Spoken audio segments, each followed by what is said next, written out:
तृतीय वर्ष के विद्यार्थियों का आज की कक्षा में स्वागत है। आज हम मैकियावेली के विचारों को निरंतर करते हुए ये मैकियावेली के प्रमुख विचार राजनीति का पंथ और नैतिकता से पृथक्करण का विचार समझेंगे। राजनीति विज्ञान में स्पष्ट रूप से राजनीति से पंथ और नैतिकता को पृथक करने वाला सिद्धांत को प्रतिपादित करने का सबसे प्रथम श्रेय मैकियावेली को प्राप्त है। मैकियावेली से पहले यूनानी और मध्य युग के राजनीतिक विचारकों की विचारधाराएं नैतिकता और पंथीय सिद्धांतों पर आधारित थीं। प्लेटो राजनीति शास्त्र को नैतिक शास्त्र का ही एक अंग मानता था। अरस्तु भी राज्य को नीति शास्त्र के लक्ष्यों को प्राप्त करने का एक साधन मानता था।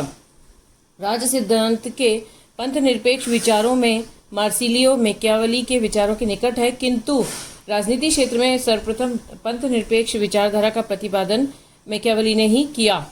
किंतु पंथ को राज्य से अलग न करने के कारण मैकियावेली की सीमा तक नहीं पहुंच सका। अतः मध्ययुगीन विचारकों ने भी किसी न किसी रूप में पंथ और राजनीति को संयुक्त माना। इन्हें सबसे पहले पूर्णतः सुविचारित आधार पर पृथक करने वाला मैकियावेली था। मैकियावेली ने ईसाई धर्म की मान्यताओं और दैवीय कानून के अस्तित्व को स्वीकार नहीं किया। उसने इस बात से इनकार किया कि मानव का कोई पारलौकिक उद्देश्य है।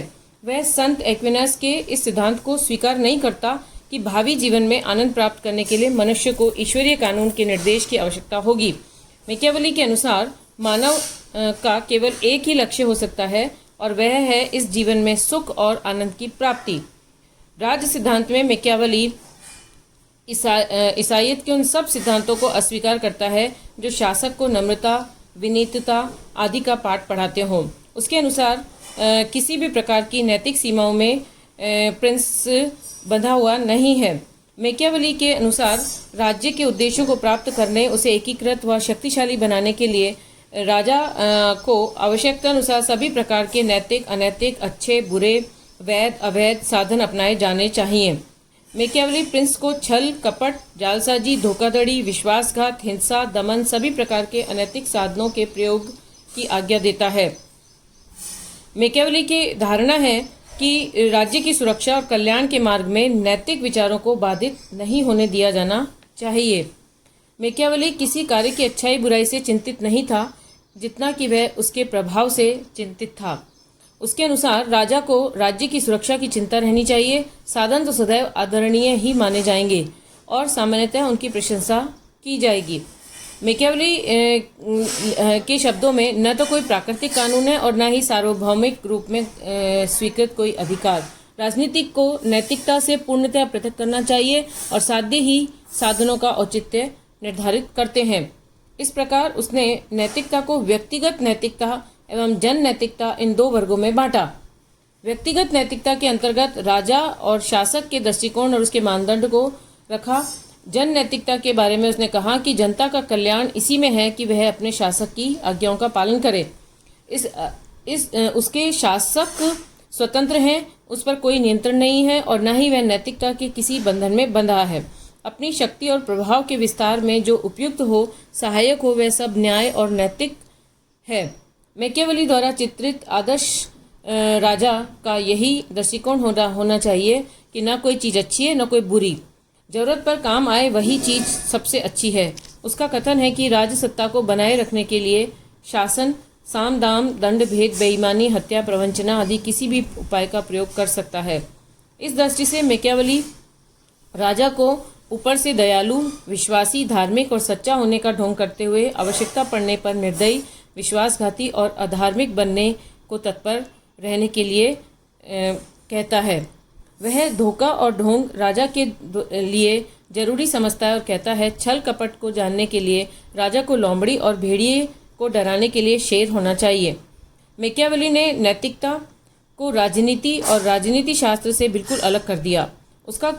उसके अनुसार राजनीति का आचार या नैतिकता से कोई निश्चित संबंध नहीं हो सकता। राजनीति का विषय राज्य है और व्यक्ति का विषय नैतिकता और सदाचार है, पर व्यक्ति राज्य के अधीन है, इसलिए नैतिकता और सदाचार राज्य के अधीन है और उनकी परिभाषा राजनीति के लिए उसकी आवश्यकता के अनुसार बदली जा सकती है। डनिंग के शब्दों में मैकियावेली राजनीति में अनैतिक नहीं है, लेकिन धर्म और नैतिकता से उदासीन है। धर्म के बारे में भी मैकियावेली का दृष्टिकोण नैतिकता की तरह ही है। वह धर्म विरुद्ध नहीं है बल्कि धर्महीन है। उसके अनुसार यदि राज्य की जनता धार्मिक हो तो वह राज्य के लिए बहुत अच्छा है, क्योंकि धार्मिक प्रजा आत्मनियंत्रित होती है और वह धर्म को किसी आवश्यक गुण के रूप में मान्यता नहीं देता। धर्म तभी तक उसके लिए अच्छा है जब तक वह राज्य के संचालन के लिए साधन बन सके। धर्म राज्य की अधीनता में है, उसके ऊपर या बराबर नहीं। मैकियावेली का सुझाव है कि राजा को ऐसे गुणों से विभूषित होना चाहिए जो अच्छे मनुष्य के लक्षण माने जाते हैं। उसके द्वारा धर्म को धारण करने का प्रपंच अवश्य ही रचा जाना चाहिए। इस प्रकार मैकियावेली की नैतिकता संबंधी धारणा दोहरे मानकों को स्वीकार करती है, एक राजा के लिए और दूसरी प्रजा के लिए। जहाँ मैकियावेली राजा को राज्य के उद्देश्यों की प्राप्ति के लिए नैतिक और अनैतिक दोनों प्रकार के साधनों के प्रयोग की आज्ञा देता है, वहीं नागरिकों में सद्गुण उत्पन्न करने के लिए धर्म का सहारा लेता है। वह कहता है, बुद्धिमान शासक को देखना चाहिए कि निजी नैतिकता के मानकों का पतन न हो।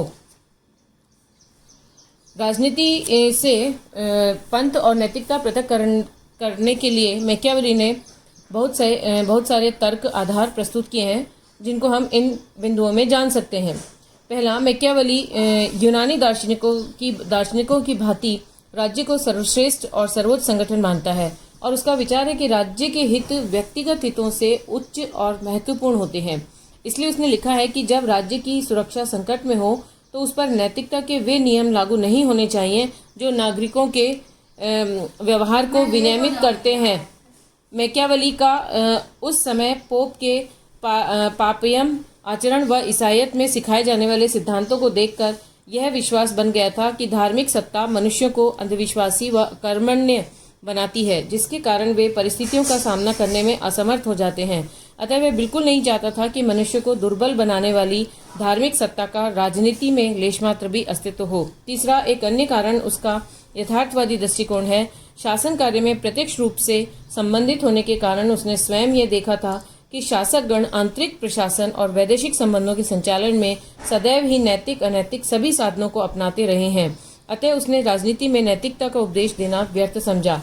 चौथा कारण, मैकियावेली द्वारा शक्ति को असाधारण महत्व देना था। अतः शक्ति प्राप्त करने के लिए उसने किसी भी उपाय के प्रयोग को उचित बताया। उसके इस दृष्टिकोण के कारण धार्मिक व नैतिक प्रभाव से पूर्णतः मुक्त राजनीति का जन्म होता है।